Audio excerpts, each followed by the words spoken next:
Today we are at Karwar Beach to check out the Indian Navy Warship Museum and the large aircraft display.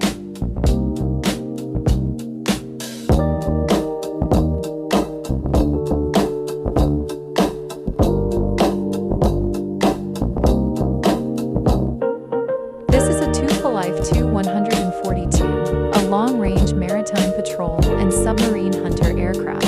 It served in the Navy for decades before it was decommissioned in the 2017.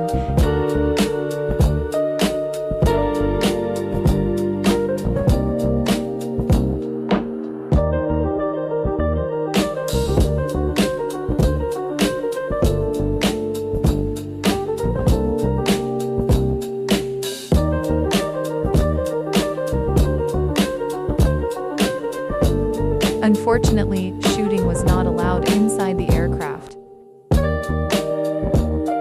This is a decommissioned Indian Navy missile boat that's now turned into a warship museum right on the beach. Originally commissioned in 1976, INS Chapal served for nearly 3 decades before being retired in 2005. It's a Chinook-class OSA-2 missile boat, small but fast, built for quick attack missions and coastal defense. This baby is about 38.6 meters long, could reach speeds over 37 knots, and carried anti-ship missiles and deck guns when it was active. Stepping aboard INS Chapal feels like time travel. You can actually walk through the captain's cabin, engine room, even see where missiles were stored. There are mannequins inside dressed as sailors, so you get a real sense of life